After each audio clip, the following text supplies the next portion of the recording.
and welcome to this very interesting and exciting camp by Grandmaster Papaioannou. During this camp, you will get full repertoire for white after d4, d5, c4. Grandmaster Papaioannou prepared very interesting and practical systems for you. He will share a lot of interesting ideas and his own experience.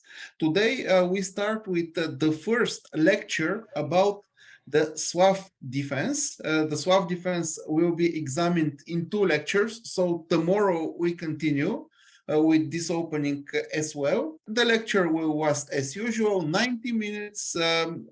So today we have only 1 lecture, and you should register separately for each day of the camp. Okay, Grandmaster Papaioannou needs no presentation. Most of you know him very well. I should only wish you to have a nice lecture and have a nice time. Ioannis, you can start. Thank you so much, dear Grigor. So I would like once again to welcome you all, and without further delay, let's get to business. So d4, d5, and c4. Today we will study the Slav defense. Tomorrow we will also continue with the other half of this opening. So here we will play this move, the Slav exchange, but this time it is different. C takes d5, C takes d5. There are 2 ways to play the Slav defense exchange. One is to play a fast knight f3 within the first 4 or 5 moves, and the other way to play, which is far better and far more ambitious, is to avoid playing knight f3 for several moves and only play it at a very good moment. We will see how and why very soon. So C takes d5, C takes d5. I remember for years, theoreticians were not certain about which move is the best here for white. Is it knight c3? Is it knight f3? I would say that Grandmaster Sakayev, with his lovely book, which was written many years ago, established the best move order for white. And since then, this is by far the most preferred move order for white. White starts with the move bishop f4. What is the problem with knight f3? You will see that sometimes we lose flexibility with this move, which is also playable. We already presented 1 lecture, but since the move order allows us, we will play now even more ambitiously. And what is wrong with knight c3 first? There is nothing particularly wrong with this move. However, there is 1 move by black, which, although it's not objectively very good, it is very annoying to meet, especially if you are not a professional player. Black can play this move. This is an annoying move to face, and although the computer will say that white is better here after d takes e5 and d4, however, this type of play goes very far away from typical ideas of the Slav defense, and that's why we should rather avoid it. So here, black can either play knight c6 or knight f6. Of course, he can play other moves like e6, but these are passive. By far, the best moves are either knight c6 or knight f6. Which move to play first after knight c6 or knight f6? Which move shall white play afterwards? A rule of thumb, a useful rule of thumb. Wherever the knight is attacking, I defend this point. After knight f3, the correct move is first e3. We want to avoid knight f3 anyway. We already commented on that. This would have been the other possibility, but no. The correct move is he puts pressure on d4, we play e3. Or alternatively, he targets e4 square. I start with knight c3 this time. He goes here and e3. Let me explain once again what is the problem if, for example, after knight c6, I play this move. What is wrong with this move? Maybe instead of me answering this question, you can already suggest. Yes? Very good. Once again, this annoying little move, which takes us very far away from the spirit of the Slav defense. So we should rather avoid it. So rule of thumb, he targets d4, I play e3. He targets e4 with knight f6, I play knight c3. Here we go. e3 is the correct move order. Knight f6 is the best move, and knight c3. So here is the initial position of the Slav exchange. without knight f3. This is a far better version for white. Before we get there, I would like to comment on some important point. Let's suppose that here we play this move knight c3, which is totally playable and possibly a different move order. Black goes knight f6. Now I will play a not so good move for white, bishop f4, and black goes here. Now let's comment on this move. In fact, you will never see a move knight bd7 that early in the Slav. Or let's say I play a different move order, knight f3. Again, this move is not theoretical. This move resembles other existing variations, but in fact it's a very bad move. And who would like to tell us why? Who would like to share his opinion? This knight bd7 move is already a considerably big positional mistake. That's why it's not theory. Very good. We already have some correct answers. This knight bd7 is a bad move because black will take on d5, of course.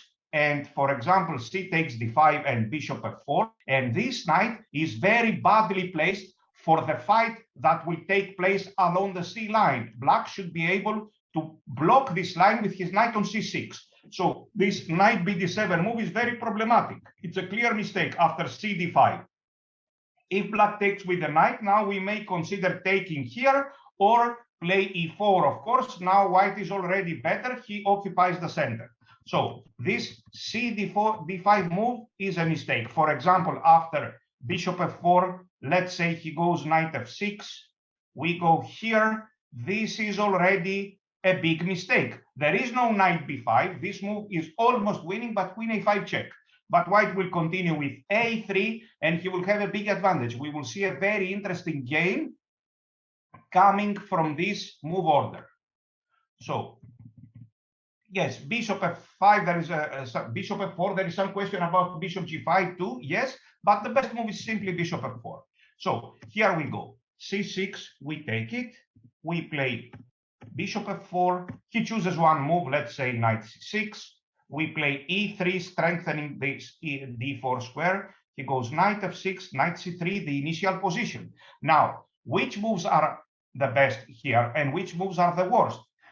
We already know from the Slav with knight f3 that this e6 move is very passive and bad. However, here you will see some wonderful ideas that are available for white, exactly because he didn't put his knight on f3 so early. So e6 is a passive move, which many amateur players will play against you, so we will know what to do and get a big advantage, or let's say a considerable advantage. Surprisingly, there are even some grandmasters occasionally who play this very passive move, which is solid but a very bad move. Positionally, white is better after bishop d3 because this bishop is better than the bishop on c8, and this bishop is controlling the whole board. If you look at this diagonal, it controls important square on both flanks. White is simply better. e6 is a passive move, which we will study because it contains a lot of the typical ideas of the Slav exchange. Once again, typically, this move, which to the untrained eye appears to be very natural, because fianchettoing the bishop is very common in hundreds of openings. But here it's a big positional mistake, this g6. Strangely enough, such a move was played by Ioannis against Kramnik in the Olympiad in 2012. We will study this game, and Kramnik won a wonderful game. So g6 is a bad move, as we will see. And what are the best moves here for black? The best moves are bishop f5 or bishop g4, which are quite similar. Here, bishop f5 or bishop g4. And the best move, and the main line which we will study tomorrow, is the move a6. Typically in the Slav defense, this a6 is a very useful waiting move for black. So for the moment, we are here. Let's check on this move, e6. This is already a concession, but we don't play knight f3 yet. We play bishop d3, or the ever useful move in the Slav exchange. What is the ever useful move in the Slav exchange? Whenever I don't have what to do, whenever I'm not sure, whenever I want to simply play a useful move, rook c1 is the move. Yes? So rook c1. Let's see now. Bishop d3. and black should either play bishop e7 or bishop d6. Let's suppose he goes here. Now, I will show you two wonderful ways to punish this move. And the first one is this, which is not my favorite. However, I have played bleach games mostly with this move. So bishop takes d6, queen takes d6, and here comes the first difference. That all the differences are in our favor because we haven't committed ourselves with knight f3. So in fact, there is a wonderful positional move for white here. Before we play this wonderful move, f4, followed by a very fast knight f3, knight e5. For example, he castles, knight f3, let's say a move like b6, knight should go to e5 very fast, for example, bishop b7, and now we have several good moves. We can castle short, we can play the ever useful rook c1 move, let's say maybe even g4 is playable. Let's say we castle. And now black plays this. Now, in these positions, please notify what I will tell you. Similar positions can be with a pawn on c3. Imagine a pawn on c3 and the white knight on d2, coming from the London system, coming from various lines of the Caro-Kann, for example, or even the Torre. So in such positions, it is very important to control the e4 square. For example, if we play, let's say, such a move, black already gets a wonderful game with knight e4. We should never allow this move in these structures with our pawn on f4. After knight e4, we cannot fix the problem anymore. Black has an at least equal game in most cases. So here it is very essential to control e4 square. How? By queen here? Of course not. The rook on a1 is problematic. By putting the queen here? Of course not. He will put a rook on the c line. So the correct move is queen f3. Let's suppose black plays here, and now that we have stopped the move knight e4, it is very important to continue with a very fast attack. The correct move is g4 before black manages to organize counterplay. For example, here and a move like g5. White has a big advantage in this position. For example, he can play such a move, queen h3, but white, do not forget, this Slav exchange is a wonderful universal opening. We can play end games, middle games, we can attack, we can play on the queen side, everything is possible. So here white has a clear advantage. Let's go back once again. So we take and f4 with good chances. However, I would like to say that, for example, here, knight f3, first of all, let's refute this move. Let's refute, somebody refute it fast, please. What shall we play here? We take on h7, yes. So let's have a look. I have taught this position to several people, and I noticed that this position is objectively very good for white. However, it's not so easy to play. It requires some experience by white, and I have seen many players mishandling this position. This is just my observation. This is just a practical tip. Although the position is very good, if you see you are not playing so well with it, you cannot use it properly, then there is a second option, which in fact I prefer a lot more. Before we get there, let's suppose that black here plays this move. Now, white can play many moves. Of course, even this is playable. Knight f3, of course, even this is playable. And if somebody was here in the lectures of on the lecture of the previous one of Wednesday, he can tell us what is the best move for white here. So what do you think is the best move for white here? Very good. The best move is clearly this move, bishop g5. Can we allow him to capture here? No, this is not a London system. The problem, if we allowed him to take on f4 here, this is positionally wrong because this knight now is bad. This knight is controlling, is hitting on squares that are well controlled. So the correct move is bishop g5. However, after a6, let us give our opponent another possibility to go wrong. So I don't want to play knight f3 just yet, and maybe he will play bishop d6. So what do? I play a useful move. The usual suspect. The move is rook c1. Very good. Rook c1. And now if he goes here, again, I can take and play f4. And this is an even better version because our move rook c1 is clearly more useful than his a6 move. So he castles, I play knight f3.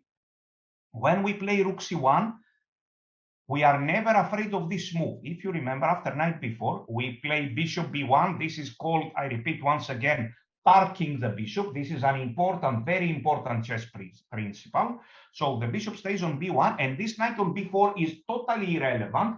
All the squares that it is directed to are very well controlled. All these squares that this knight is targeting are very well controlled by white. c2 square, d3 square, which means we won't play a3. We will tell to our opponent, you can stay with your knight on b4 for the rest of the game. We just continue the attack here in g4 and a very fast g5. By the way, I also played this rook e8 move, which is an extra mistake. I will play this move, and or maybe queen f3 first, let's say. Okay, here I could play a3, win a piece, but I would like to make a point that here and here, with a move on rook e8, we can take on h7. Black theoretically could play a move like knight b4 here, for example, but it's really not a big deal. Yes, black could play like a move like knight b4 here, but we will play either bishop b1 or bishop e2, and then chase the knight away at the good moment. So here, after a6, the best move is rook c1. However, let's go back. Black plays here. Now I will show you another idea, which in my view is better than bishop takes d6. The idea is this, bishop g5. But this is not the same as in the knight f3 version. I believe by now you may even guess why. So bishop g5, and now black has several moves. What is the theory here? There is no theory, only plans. Maybe here there are, I don't know, 3 games played or 4, I don't even know. Bishop g5. This is a very rare position. Of course, he can play here, and then he has an isolated pawn. White is slightly better. Let's suppose he plays h6. Shall I take on f6? Absolutely not. He will take with the queen. He has a perfect game. So I will play here. Before we go there, yes, he goes bishop e7. And now, for example, bishop e7. Of course, we can play knight f3. Of course, we can play rook c1. But there is an even better move. The best move here is f4, intending knight f3. So again, we take advantage of the fact that we didn't play knight f3 so early. So f4 is a better idea. However, be careful. Now, let's suppose that bishop e7, f4, let's suppose that he castles. Now, if you ask your computer, it will tell you something like knight f3, white is slightly better, rook c1, white is slightly better, and it may even contain the correct move. The computer dislikes this move. In fact, knight f3 here is not so good in my view. Of course, white has a small advantage beyond any doubt, but black has this move.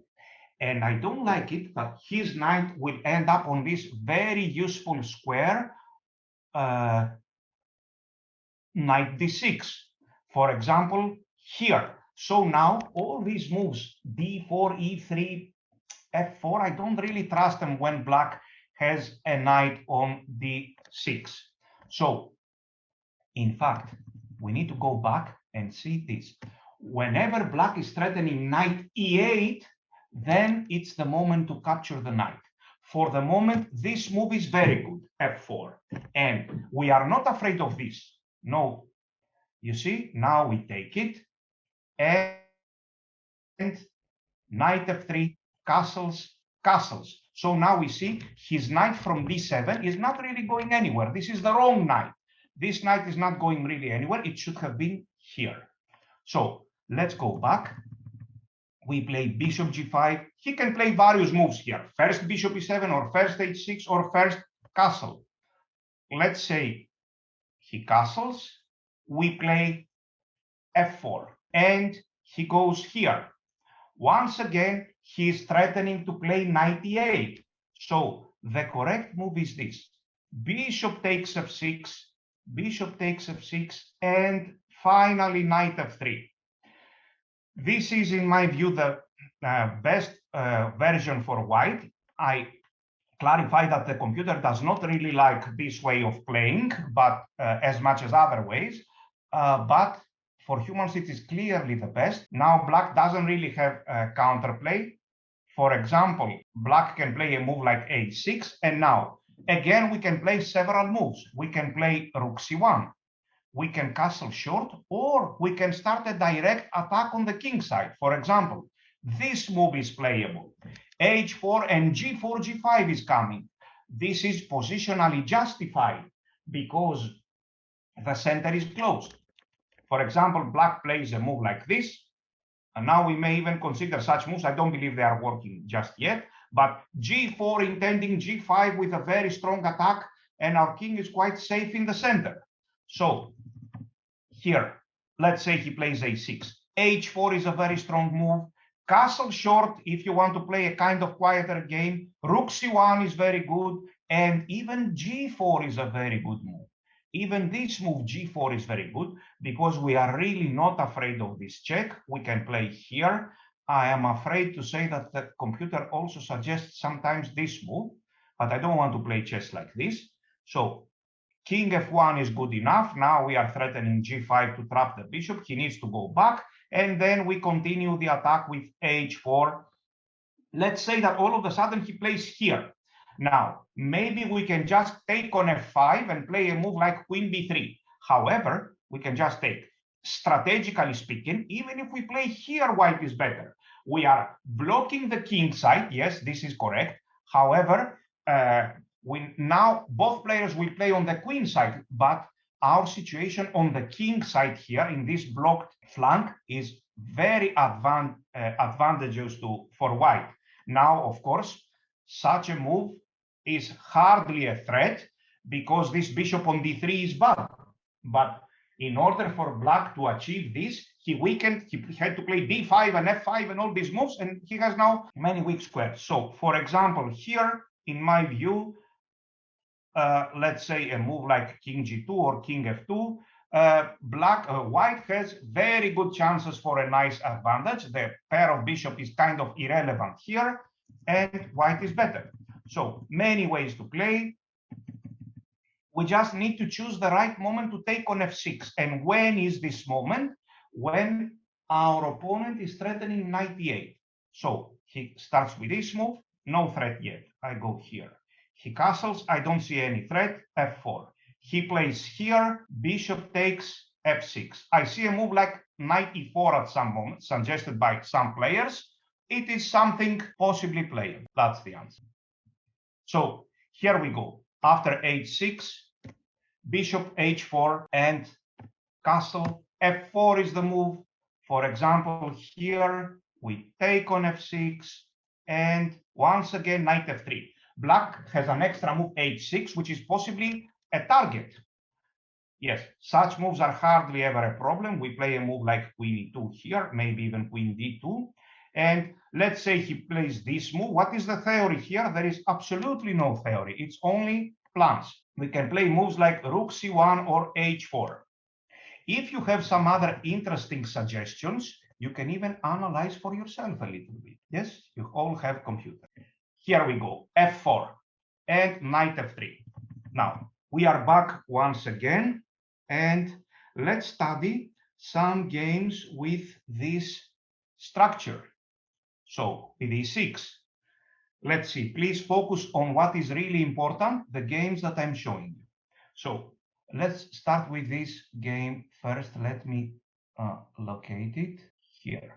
Yes, c4, c6. Obviously, the move order does not matter so much for us. So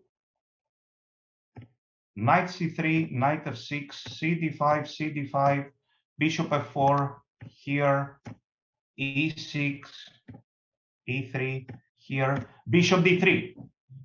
Now, two ways for black to play, bishop d6 and bishop e7. So let's also comment on this move, bishop e7. Now, there are three good moves for black here. For white, sorry. Three good moves. Which one is the best? It is clearly a matter of taste. So the three good moves are rook c1 as always, h3, but also knight f3. So here, rook c1 is good, but then on the next move, we will have to answer the question of shall I play h3 or knight f3? The answer is these two moves are, in my view, equally good. So knight f3 is playable. And in case of knight h5, in the Slav exchange, we have already mentioned that, after knight h5, almost always, I would say by 95%, white should play bishop e5. Even if the bishop is here, after knight h5, the correct move is bishop e5. So here, bishop e5. And if he takes it, now both moves, d takes e5 and knight takes e5, are better for white. The computer strongly suggests this move.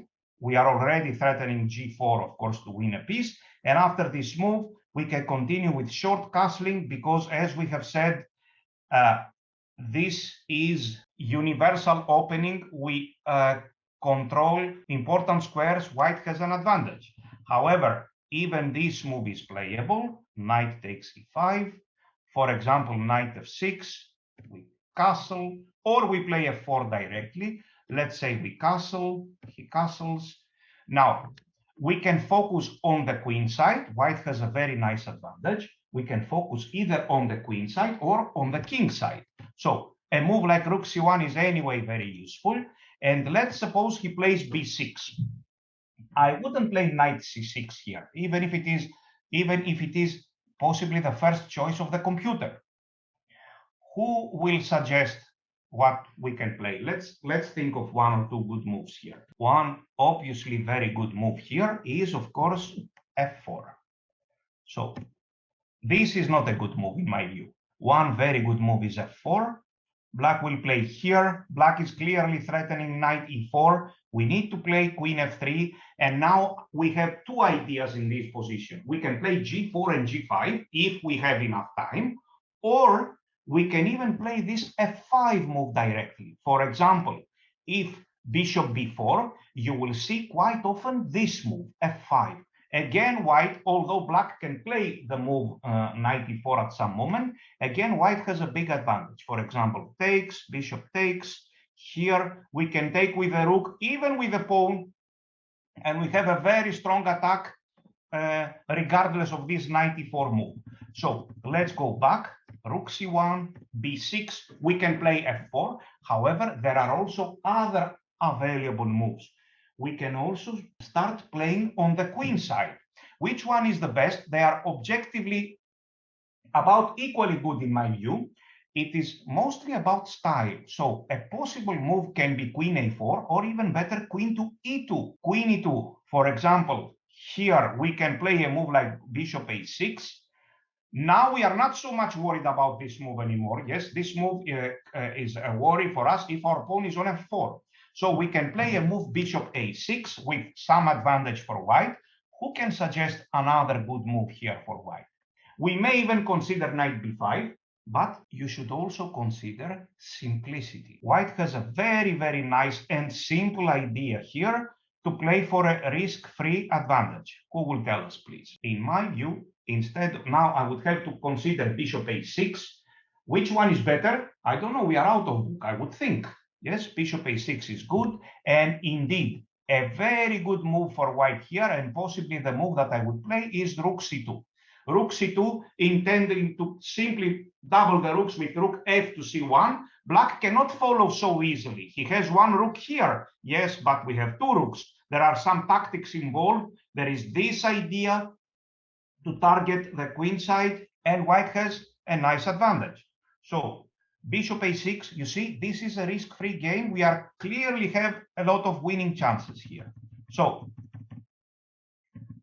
I repeat that after a bishop e7 move, both ideas knight f3 and h3 are playable. We are not afraid of this.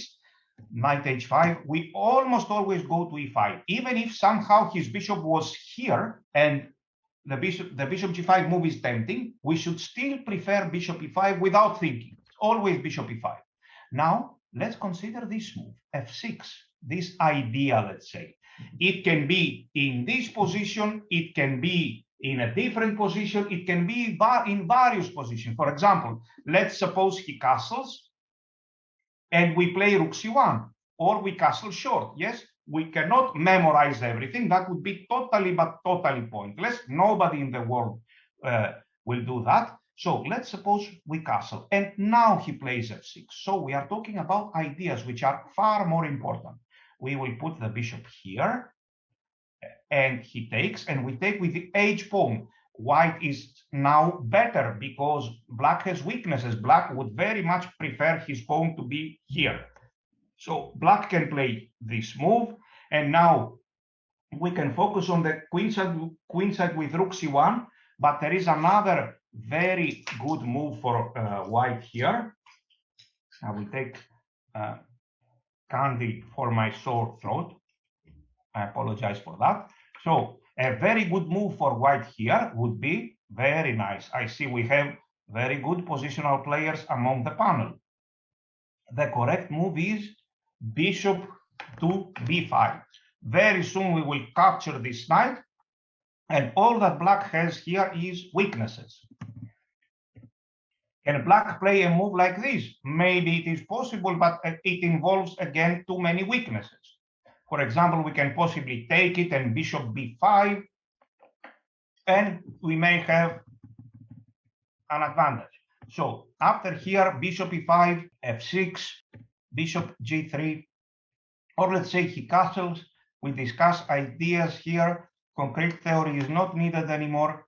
f6, bishop g3, take, and let's suppose that here black plays this move, bishop d7. Of course, there is the always good and lazy move, rook c1. However, there is an even better idea here. Is this typical for the Slav defense? Exchange, very typical. Now that I see his pawn here, the move is this, e4. Remember that he has a pawn on f6. If that pawn was here, I wouldn't play e4 and create an isolated pawn. But with his pawn here, the story is very different because he will take it. I can capture with both the bishop on the knight or the knight. And now the weakness of the d4 pawn is compensated by far by the weakness from e6 on e6 pawn and the weakness of the black king. So here white is better. So when you see a pawn on f6, you may consider the move e4. Let's see what happened in this game. White here has a rating of 23.58 and black has a rating of 23.86. So this move was played. Still, I suggest the move bishop g5 as better, but let's check. f4, knight f3, b6. Generally, I want to play the move knight e5 quite fast, but white castled, and rook c1 here. Finally, knight here, knight e7. We have to play queen f3 now because he's threatening knight e4. And let's suppose he plays here. There is also a typical idea which exists in the London system. What is black's positional threat here? Black has a positional threat after which he gets a playable game. He's strangely enough, let's say I play a random move like this one. So black will play this move and he is in time to do this. Whenever we see that we lost the battle for e4 square in such position, we switch plans. What is the correct move for white this time? Of course, previously I lost the tempo with a3, yes? What is the correct move for white this time? When I lost the battle for e4, I don't continue with g5. He will jump here and he has a very good game. I will play f5.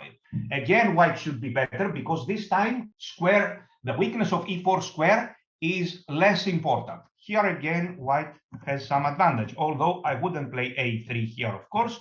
We would play g4. He starts with this move intending b5 and all this, but g5 here, maybe even this is working. I suppose it is working. White is winning. So white won this game. Let's check now something else. Let's check the game between two very strong grandmasters, Krishnan Sasikiran and Murtas Kasgaleyev, if I pronounce the names correctly.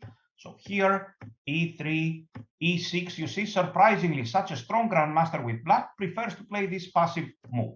So bishop d3, bishop e7, h3 is good, knight f3 is good, and rook c1 is good. h3 was played.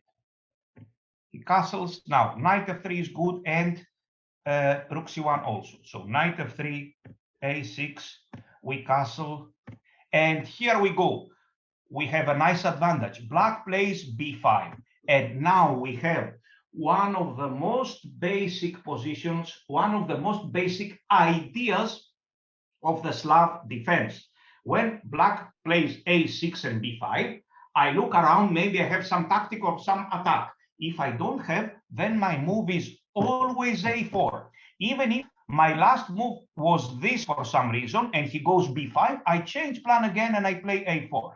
So let's see. After b5, this is always the correct move. Black has to close the position. And now we would like to put this knight from c3 to this royal square b3. We have two ways to do that. 1, 2, 3, from starting with knight b1, or 1, 2, 3. Obviously, if I have a rook here, I cannot play knight a2, knight c1, because c1 is occupied. I will play knight b1, knight bd2. So here we play this. Black played here. Let's see now what is happening after this.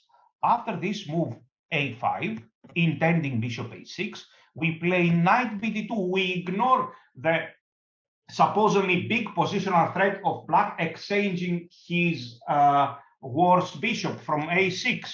But here we are anyway not playing for an attack against his king. Here we switch focus on the queen side. So after bishop a6, we can play knight b3, but the best move is always bishop takes a6, regardless of what the computer says. It's always bishop takes a6 because if he has a rook on a6, this can at any moment be attacked. So knight b3, we have a big positional advantage here. Why? This position is not at all equal or anything, because this a5 pawn is weak, c5 square is weak, b5 square is weak, everything is weak on the queen side. For example, a move like this, we can play queen d3, or even knight fd2, or just queen d3, and bring the other rook into play. It's hard to even suggest a move for black here. Rook f to c1, then we can even double the rooks. Such moves are on the agenda, and black is facing a very difficult task. In the end, in most cases, he loses his a5 pawn. So do not forget that after b5, we will play either a4 directly, or our plan will be a4. Maybe sometime we will calculate. We may start with this move, for example, here, or maybe we played rook c1 earlier. So we reach this position, and here we go. a5 here. I cannot put it here, but I will put it here. And what is happening if he goes here? First of all, if he goes here, he resigns. Bishop here. What is happening after such a move? We play knight bd2, and let's suppose that he can play this move, although here we are winning. So again, this is playable. We put the knight here, we exchange these knights, and soon after some moves, we will replace this knight with another knight. White is again better, some advantage, not completely winning or anything, and the game continues. But we are basically playing for two results only, a win, or if he plays very well, a draw. So in the end, in this game, black managed to win, but this is irrelevant with the opening. Let's check now another game. Let's check this game by young grandmaster Andreas Keliris, which has been my student in the past for several years. And by the age of 17, he became the youngest Greek grandmaster. So d4, d5, c4, c6, c takes d5 here, bishop f4, targets d4, we strengthen d4, so e6, and now a random and weak move like bishop d7. What is the theory here? Absolutely no theory. That's the good thing about the Slav exchange. Here we can play rook c1, bishop d3, and even knight f3. White played bishop d3, and black played bishop b4. Surprisingly, in this opening, bishop takes c3 check, giving us a weakness, is hardly ever a threat. White doesn't really have to play rook c1 here or knight g to e2. White can simply ignore this threat, knight f3.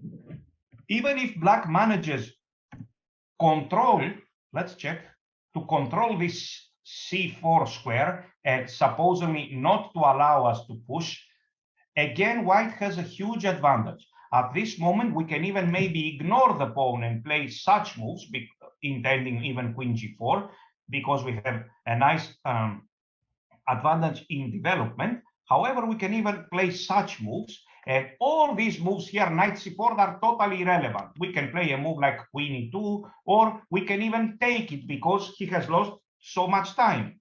Rook takes, and a move like knight here, here, maybe c4 is playable, or even queen b3, and of course we will consider such moves. You see, this c3 pawn is weakness, supposedly, but I have never seen it dropping for no good reason in the Slav exchange. So after the move bishop b4, we don't really have to protect this knight. We can simply ignore it. And white knew that, and he played knight f3. So knight f6 and castles, castles, knight e5. White could play other moves as well. What is the best move here? What is the theory here? It's not theory. So finally, black decided to take and to play h6. Once again, this is a mistake. Black cannot control both sides of the board at the same time. So what do you think white will play here? Here is another question. What do you think white should play? For example, a positional player may consider c4 to get rid of the weakness. However, as we have already mentioned, it's not really necessary, because this c3 pawn can be attacked maybe one time by rook c1. We can protect it by rook c8. We can protect it with rook c1, and that's it. So the best thing to do, in fact, is to start an attack on the king side. Let's comment on this move g4. This is a bit premature because there is no clear target on the king side yet. But as you will see, this move was played later. So here, the best move is, of course, bishop g5. We are already threatening to take on f6. You see, the absence of the dark square bishop can easily be felt now. Bishop here, we're threatening to take the knight. For example, a move like bishop e8. And now, in fact, white is winning, knight g4, knight g4, white is winning. We can even play f4, intending rook f3. White is simply much better. So, or possibly winning. So here, knight e5, let's check the game. h6 was played. White played this interesting move, knight a5.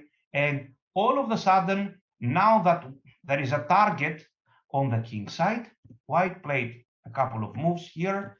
And g4, I really like this move, g4. This is played either in order to gain space or to directly attack with g5.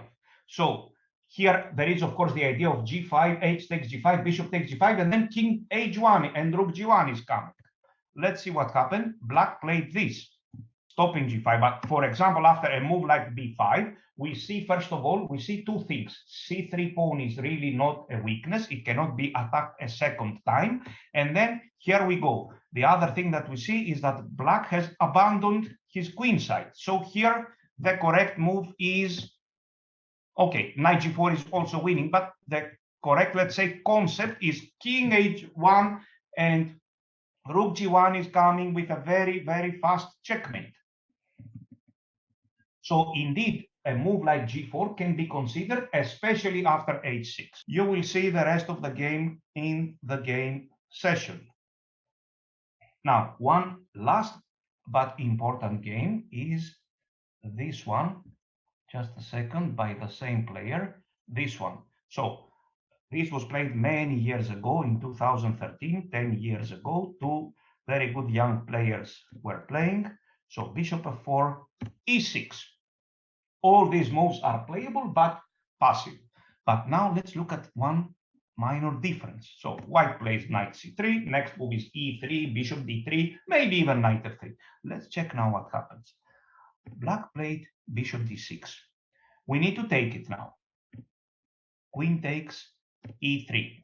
And now let's suppose that black plays knight here. Surprisingly, the move f4 is not good anymore. The move f4 is premature, to say the least. If we play f4 here, white is still slightly better, maybe very slightly better. But what do you think black will play here? The move f4 is played in order to gain good control over e5 square, but black can deny us access to this square. So in fact, after f4, very good, as suggested by many of you, bravo, the correct move is knight g7, and now it's a different story. For example, here, castles, here, black can play f6, and a few moves later, maybe he may consider this, or of course, e5 at a good moment. After e5, both sides have weaknesses. So we should not expose ourselves with a very early f4. We should play useful moves instead, like bishop d3, or of course, rook c1. Let's see what happened in this game. After e3, black played knight e7 directly, and white was wise enough not to play f4. He played bishop d3. Here, let's check. Knight f3, f6, castles, a6.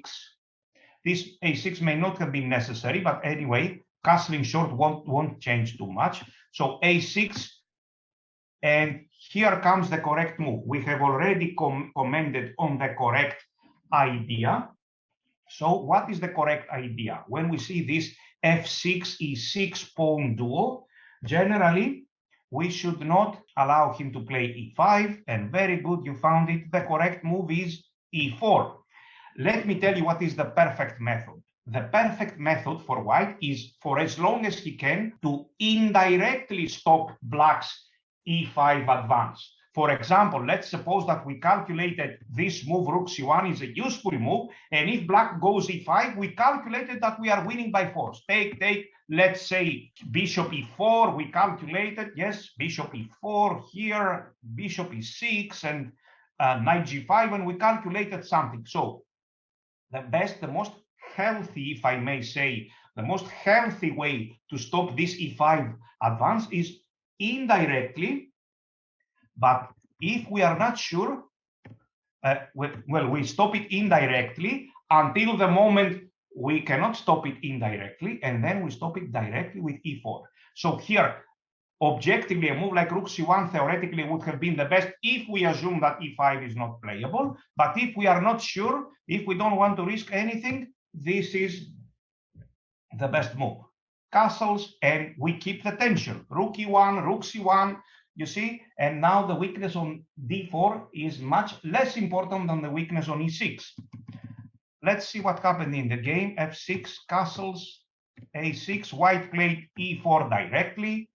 So castles, rook e1, next move would be rook c1, black takes, and a very nice idea, knight takes on e4, because this knight will go to c5 soon. So queen b4 was played. Let's suppose such a move is played, knight is coming to c5, the bishop is obviously coming to c4, and white has great play. In the end, he won the game. You will see the rest of the game in the game session by yourself. So now let's come here and check another move. Here we go, d4, d5, c4, c6, we take it, bishop here, the Sakaev move order, knight f6, targeting e4, knight here. Knight c6, targeting d4, e3. Now let's comment on this move, g6. This is in fact a very bad move. However, here we need to play h3. This move, I don't really like it anymore. I am afraid of this knight h5 moves. So, and I'm thinking that black doesn't have dynamic play with his bishop on g7. I'm also thinking black has wasted a tempo himself by playing g6, so we can afford to lose a tempo too. So h3 is the move, stopping both after knight f3, both bishop g4 and knight h5. The idea of h3 is, of course, after knight h5 to play bishop h2 this time. And let's check. Yes, bishop e2 is also playable. So here, bishop d3 is in fact the best move order, castles and knight f3. Now, first, let's consider this. After bishop f5, in a very similar position, Kramnik played short castle, and we will see this game in a while. And even after theoretically, after the exchange of the so-called good, bad black bishop with white's good bishop, again, white is better. Let's clarify. The bishop on g7 is not better than the bishop on f4. The bishop on f4 is at this moment better because it cooperates better with the rest of the pieces. As I like to say, as I like to point out, when is the bishop from g7 better than the bishop on f4? When we have only bishops and pawns in the endgame on the board, or bishops, knights, and pawns. Then the bishop from g7 tends to be better than the bishop on f4. So here white is better. However, we could make use of the so-called hook. And since we are in modern chess, we can play chess in a modern style. So we can take here, and as the computer points out, white in fact has a huge advantage here with the move g4. After g4, the rook from h1 is going to be activated. The center is closed. Our king is quite safe on e1, and white has a very strong attack. For example, this h3 g4 would be very bad in case black had his pawn here.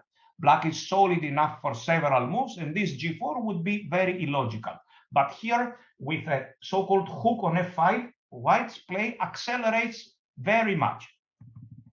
So in fact, the best move would have been to take on f5.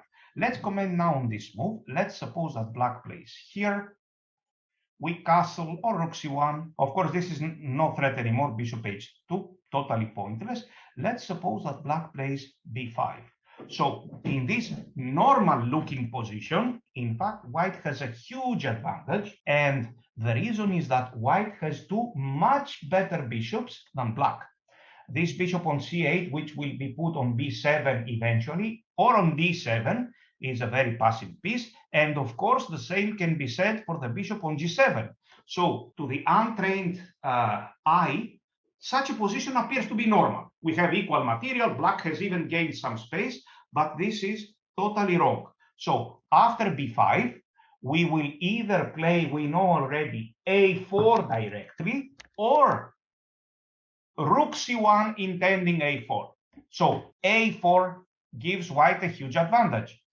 Also, if we consider the absence of this bishop from the queen side, this bishop should have been to e7, at least controlling some important squares here. So a4, b4, both ways appear to be very good now, both ways to go to b3, this or knight b1 or knight a2. Even this, computer also likes this with the same idea. I would like to put it here and stop some knight a5 ideas for at least one more move.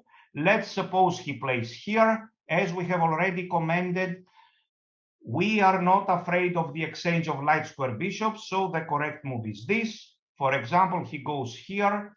We take on a6. We want to see his rook exposed there. We play knight b3, for example, a move like knight d7, and who will suggest how white should continue here? Very good. The position plays itself. Queen d3 is the correct move, for example, here. And of course, we won't play this rook here because this needs to protect the a4 pawn. And this, in case of rook ac1, the rook from f1 is unemployed. So the correct move would be, of course, rook f to c1. And in case he plays here, of course, we can jump knight c5, but let's say we are on time to protect this square, or let's say we allow him to enter and then we exchange. So he takes, let's say we take with the queen, then we double here, and you see the absence of this bishop can easily be felt. The bishop will return back, yes, but it takes 2-3 tempi, yes, enough to win the game. So simple play by white, and he is much better. So after b5, we will either play a4, or our plan can be a4. For example, rook c1 is also good. Here, yes, the computer may suggest even such a move. Okay, it has its own way of thinking, but we base our play in plans. So here, knight bd2 with a very, very big advantage. So the g6 idea. Let's check now the game, very educated game between two of the best players in the world. This game was played in 2012 in the Olympiad in Turkey. So knight c3, knight f6, take, bishop here, e3, a6. It doesn't matter that this a6 is a different variation. You will see white played bishop d3 and g6. They ended up in the same position. In fact, g6 is a very bad move. So white played h3, bishop f5, and now the best move would have been to take on f5. But I suppose after gf5, black would play e6 and develop the bishop from the other side, but still white is better. Anyway, white chose knight f3, which is good enough. Take, queen takes, bishop here, castles, and white is better. How should he play? Rook f to c1, all the pieces are targeting the queen side, e6, and knight a4, intending a3, b4, knight c5. We are focusing on the queen side. Because black had played the move a6, has played a6, it's not so easy for him to play b6. So this move was played, knight c5. I guess this is also playable, knight to d2, but what white wants to do, he wants to accelerate the doubling of the rooks on the queen side here, and black appears to be solid, but he can never move his knight from c6 to trade rooks because rook c7 is coming. So white played a3. Black managed to bring his bishop into play. White intends to continue with b4 and such ideas. He may even consider, for example, this is not possible, rook c7. We have already doubled the rooks on the c line. It's not the same. So he played f6. Kramnik said that this move was a big mistake. But after here, white has several ideas like b4, maybe even a4 at a good moment. And maybe even this can be handy. Now, this needs to be calculated, of course, because it might lead to an equal position if we are not calculating. For example, bishop d8 is the correct move.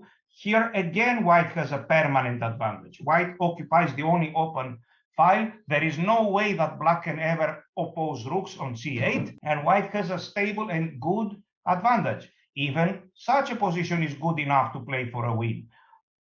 All grandmasters would be very happy to play this position, for example, and a move like rook b7, maybe later rook b6, and black is forced to passive defense. Maybe here also this move is typically a very good idea, gaining space with king g2 and king g3, and black is very happy. Ask any grandmaster, white is very happy, I mean, ask any grandmaster, he will tell you that he is very happy to play such a position where black has absolutely no counterplay.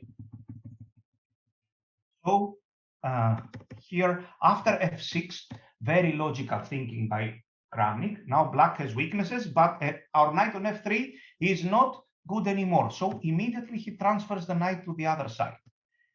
And this was another mistake, and knight came to b3. Later, knight came to a5, and look at this. He took on b7. Strategically speaking, we will see this tomorrow, sacrificing a piece and gaining 2 pawns in such position is in fact a quite typical idea. Why? Because black doesn't really have a plan here.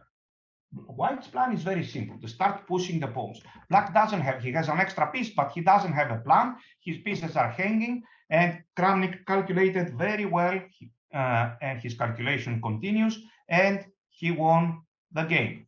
Of course, maybe some corrections could be made. Yes, after g6, black is not losing by force, but he would be worse.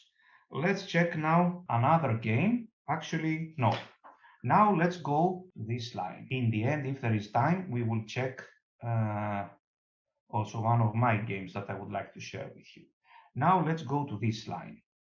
Just a second. So we are here, and d4, d5, c4, c6, take here, knight f6, knight c3, knight c6, e3, and the moves bishop f5 and bishop g4, which are almost the same. Bishop f5. Now, we have already commented on that. On Wednesday, we can play a move like rook c1 and then knight f3. Again, we are fighting for a small advantage. However, there are better ways for white to play here. As we have already mentioned, when the bishop goes to f5 or to g4, two things are happening at the same time. First of all, white has absolutely no attack against the king anymore. There is no bishop d3 move.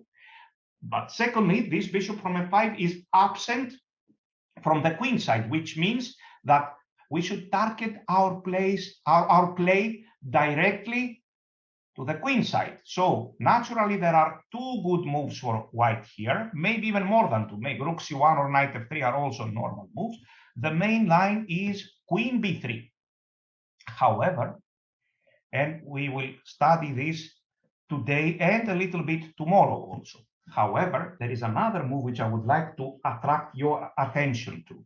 So the move is bishop b5. Now, the computer doesn't really like this move, and it can find defenses. However, you can play this position after bishop b5 without any theory, absolutely zero theory, just based on important basic plans.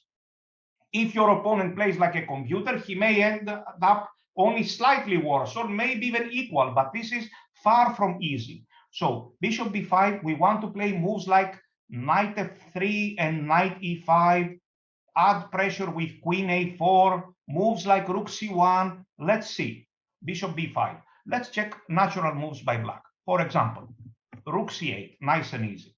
We go knight f3. Our plan is to go knight e5, and he plays a6. Here is a very typical idea. We take on c6, he takes, we jump knight e5, and we focus entirely on the queen side. We have, of course, absolutely no attack against his king when he castles short, but we have very good play on the queen side. So queen b3, already start attacking, b5, and we castle. He plays e6, he is in a hurry, and now the correct move is rook f to c1. Can I play a4? No, after this here and bishop c2, I can resign. So I will play my rook from f to c1 and start attacking on the queen side. White has a big advantage here. Only the computer can hold this position, maybe not even the computer. And after here, already the computer points out that this is winning by force. Typically, we are two pawns. You can see knight d7, knight takes d7 is winning. So here we have two pawns for the piece only, but we have a very strong attack. He lost castling, and we want to push these pawns, or maybe we can win even earlier. But let's suppose that we didn't see knight takes b5, because this is not about theory, this is about strategy. So bishop here, look at this move, knight e2. And with this a6, b5 moves, a complex of squares has been weakened along the c line. c5 square is weak, c6 square is weak, c7, b6, a6, all these squares are weak. So, and look at this bishop. This is totally random now, totally out of play. Black would very much prefer to have this bishop somewhere here, defending important squares. What is this bishop doing on f5? So we play knight e2. Maybe even we can include a4, b4, knight a2, but let's say we simply play this move, knight e2. White has a huge advantage. For example, take, castles, many ways for white to play. We can play knight c6, I would have played, and now take here. Of course, now we can play rook c7, but since he cannot oppose the rook on c8, I would possibly like to play also this move, and sooner or later I will capture on f6, and then I avoid the opposite color bishop endgame. For example, here I take it, queen takes, and his queen side is totally unprotected. This is what we call a one-sided game. Yes, black is just following white's play like without being able to do anything. Black is only now basing his play on tricks. So let's go back once again. Let's comment on this bishop b5 move. I suggest that you study and play. Actually, you can play this move without theory if you understand it. So we studied rook c8, knight f3. If a6, we take it, we jump here, queen b3, castle short, rook fc1. I give another example. Let's suppose that this move is playable, which is not playable, but let's suppose that it is playable. I castle, take, e6. I can take on b7, of course, and I will take on f7 or b7. Let's suppose that not even this is possible. Rook, I give him even a tempo. I play h3, yes? And he plays b5. And now we start our attack. Again, we will play, which move, please? Who will tell us? How should we continue? Of course, the move is rook fc1. You know theory already, you see? So rook fc1 is the move. For example, here, knight is coming to e2. Why do I need this knight to e2? Because I want to capture on c8 and bring the other rook to c1. I need my knight on e2 to support c1. Castles, take, here, queen c3, we occupy the only open line. There is only one thing I don't like about our position. Our knight on e2 is not so good, but let's say after entering some squares on the c line, maybe after many moves, my dream is to do this, here, and go somewhere. Yes, after many moves. So white has a risk-free game and a very big advantage. Don't start with what is main theory. Forget about main theory. So we will talk about main theory, the first time you will get it in a standard game. Then we will start talking. So bishop b7. Let's continue. Let's suppose he plays a move like queen b6. We will play knight f3. And now black can play several moves like e6, a6, rook c8. Yes. What will our opponent play? We don't know. Let's check. Let's suppose he goes a6. Of course, we take there. He can take with the queen or with the pawn. If he takes with the pawn, look at this very typical idea. We abandon this b2 pawn for one move. Now I want to play knight a4. Here, after knight a4, maybe he has some queen before checks idea. So we play here. Next move, I want to play knight e4. And, for example, he takes. So knight is coming to a4. Black is seriously lagging in development here. And, for example, take. This is already completely winning for white. Black will pay the fact that he is underdeveloped. We open the queen side, knight e5 or rook takes c6, and all of a sudden he is losing immediately. So bishop b5. We commented on the ideas after queen b6 here. Let's suppose he plays this. We can play either knight e5 or queen a4, again claiming some advantage. Let's suppose after bishop b5 that he plays this move bishop d7, which makes a lot of sense. We continue again with knight f3. Now he can play several moves, e6, a6, rook c8. It's not about theory. Let's suppose he plays a6. We take on c6, he takes, and similar ideas. Knight is coming to e5, for example, here, castle or queen b3 first. We focus on the queen side. The queen is coming to b3. We already have ideas to capture on c6. For example, what is the best move here? If you try to calculate with black, if you close the computers, you will see that it's very difficult to find good moves. Here, we may already be winning after, let's say, rook f to c1.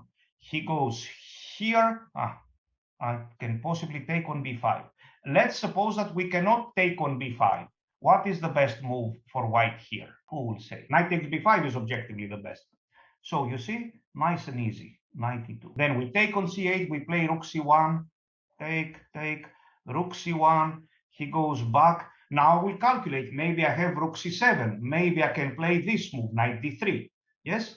Maybe I can play even such a move, intending if he castles to play knight d7 or to take on f6. In all cases, white has a very nice advantage. What I'm pointing out is that this is very important, far more important than theory. What I want to point out is that black has difficult play. So after bishop d7, knight f3, let's suppose he plays e6. Now I have another idea. I can play the move rook c1, and this time after here, let's say h3, castles, and a6. Now we tricked him. What will our move be here? All of a sudden, he has his pawn on e6. His bishop is shut in, and we have attacking chances. So bishop is coming back to d3. How are our tempi compared to the main line or something with e6? Nobody knows, and it makes no difference. So if he plays a move like rook c8, our plan can be either bishop b1, and then we start with such moves, knight here. Maybe if I see the move h6 at some moment, I may consider even this queen f3 and g4, h4 ideas, maybe even directly g4, h4. Yes, very free, easy play. If he goes b5, I will very seriously consider this move again, here, knight d2, and here I would like to show you one very nice idea. He goes here, knight bd2. The idea with queen a5, supposedly stopping this. First of all, if he plays this, white is much better. What will white play here? What do you think? Is this theory? No, this is just typical ideas. That's the good thing about it. Of course, we have correct answers. So knight b3 is the correct move because he simply cannot take. Rook a1, he's losing the queen. So he goes, let's say here, white is much better. For example, after knight c5 or after a move like queen e2, targeting this square. For example, here we can play even bishop b5, maybe even knight c5 is better. For example, take. This knight is again possibly going to b3 if it's possible. And now let's comment on another idea. Let's suppose that after knight b2, so we see we are threatening knight b3.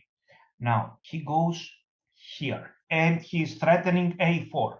Yes, I would like to play bishop c7 and win the queen, but he can take a4. Maybe I can still win the queen after bishop c7. Yes, we will calculate this, of course. Possibly this is already winning, but let's suppose bishop c7 is not working.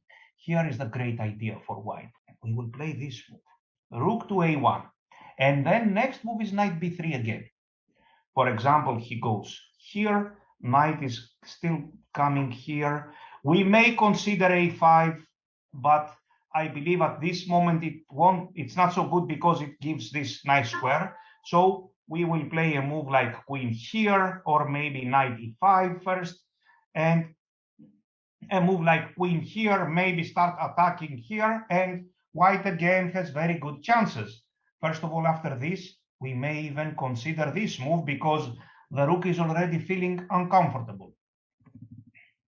So these are typical ideas. We see after bishop b5 and bishop d7, knight f3, and if e6, we are ready to go back. If somebody wants, he can even play bishop d3 directly here, I mean. But I would wait for this a6 move.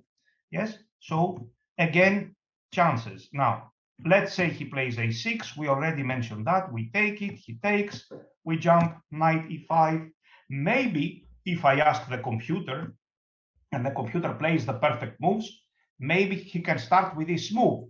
Because if we take on c6 and he takes with the b pawn, maybe he has enough time to play c5. You see, we cannot memorize everything. That would be, once again, a total waste of time. So, of course, here it is white to play. We will consider knight takes c6, but we have other very interesting possibilities as well. Another good move is to castle short. Can I play rook c1? Of course I can, but I was thinking to put the other rook f to c1 after I castle. So let's think about 2 or 3 good moves here for white. Who will suggest 1 or 2 good moves? Or 3. Very good. Either castle or take on c6 and queen a4 or queen b3. I particularly like this move, queen b3. We already start threatening there on b7. Look, even if he plays here, at some moment I will take the bishop and he may not be able to take with the rook. So this can be pointless. For example, he goes here. Now maybe he wants to take, and this can be about equal, let's say very slightly better for white. But I would take here, castle, castle, and what will white play here, of course? This is certain, if I may say 100%.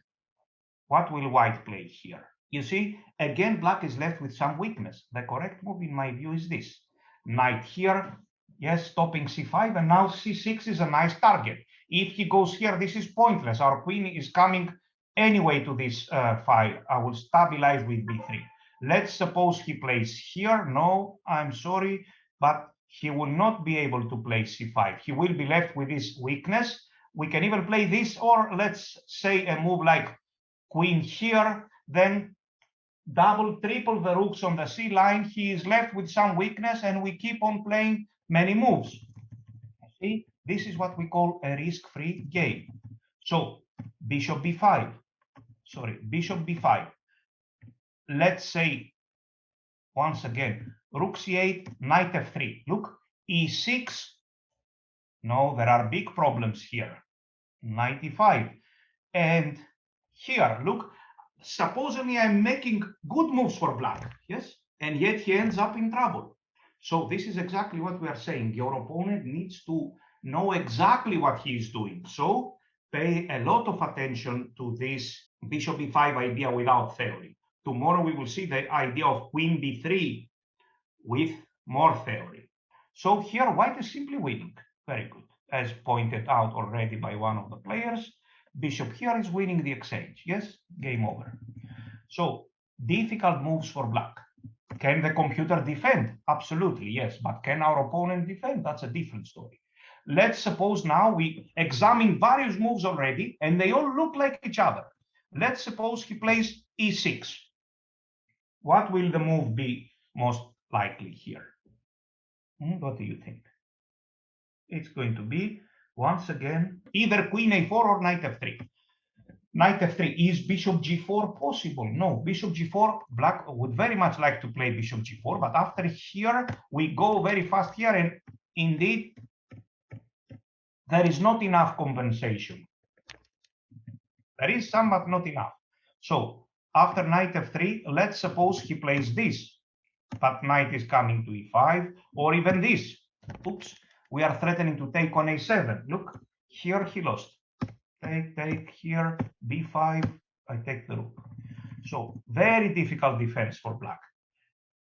Rook c8, we can play queen a4 or knight e5. I try also this. Bishop d6, queen a4, or let's say take, castle, castle, bishop g5 or knight a bishop g5. No, maybe this is a bit less good. Let's say we play queen a4, take, bishop takes, a6, yes, castle, and we are fighting for a small advantage. Again, it is playable. If he plays perfectly, he can equalize, not in the Slav defense, but in pretty much in every opening. He can sooner or later equalize. So for the moment, we focus our attention to this bishop b5 move. And before the end of this session, I would like to also show you, I have included 2 or 3 of my games. So I have one nice game with the legendary Alexander Belyavsky in the Olympiad in Azerbaijan 2016. So here I played queen b3, which is the main line. We will focus on that mostly tomorrow. Finish it tomorrow. Knight a5 is only move. I gave this check here. Queen c2. We will see what is the meaning of these moves tomorrow. So knight f3, g6 he played. This is kind of a rare move. Bishop d3, here, castles, castles. Yes, I played queen e2. I have a nice advantage. He played bishop f5. For example, you can guess after this move, actually, I will take it. Here, yes, here I can possibly even take this, but maybe even such a move is interesting. Here, I would like my queen on b3. Okay, by the way, yes, knight takes d5, I don't think it's so good because here, this is maybe, okay, maybe even white is, no, still better here, I don't know. So let's see what happened. I played queen e2, he played bishop f5, I took on f5, we have already seen this motive, and now he has some weaknesses on the king side. This pawn should have been here now, protecting the king. So I played this, I calculated f6, because in the Slav defense and everywhere else, the most important thing in chess is calculation. So here, obviously, he missed this very nice move, and I am winning. For example, if he takes, and takes on e5, I am winning easily. I will take here, and I will play rook c8. So after this f6 here, he had to play king h8 is not possible. Knight f7 check, I win immediately. So he had to play this move, unfortunately. And now I gained a nice advantage. Here I played some precise moves and I won a pawn in the end. The whole story is about to win one pawn. And you will see my efforts later in the queen endgame. There were some adventures, but in the end, I managed to win. And possibly next time, tomorrow, we will see also one game by Petrosyan, which I like very, very much, and it is very educative. It started with a different opening, but it ended in similar positions. So if you would like to ask some questions about these variations that we have examined so far, I would be glad to answer them. In the meanwhile, we may even check, no, this is in the main line. We won't check that. So if you would like to answer, or I will show you one other of my effort. This game was played in 2014. Let's see here. You see, we are not at all afraid of such moves here, a6. What shall we do here? What is the theory here? The theory is just develop the pieces and play. So here, e3, and my opponent played this. Bishop d3, and he played b5. So knight f3, I castled here. I played knight e5. Other moves were playable as well. Today, if I would have played this game today, I would have played differently, possibly. This time I focused on the queen side. I want to play here, possibly f4, bishop h4. He played this, yes. I played some nice maneuvers. And in the end, I conquered this nice c5 square, which gave me an advantage. Here, I combined this c5 square with some attacking possibilities, and I won a nice strategical game in the end, because if you learn the ideas and the plans here, you can make very nice and effortless wins. So if there is some question, I will be happy to answer it. And if not, I would like to thank you very much. Yes, there are some ideas to be checked, like a fast queen b6 and a few other move orders. You see, it's not a small opening, it's a big opening. And I would like, in that case, to thank you all for your participation. Thank you very much, Ioannis, for this excellent lecture. So tomorrow we continue our Slav journey in the first lecture, and in the second lecture we will start dealing with Queen's Gambit Declined, part 1. Do not forget to register separately for the second day of the camp. And if you have some questions, do not hesitate to write us an email. Have a nice evening and see you tomorrow. Bye-bye. Bye bye.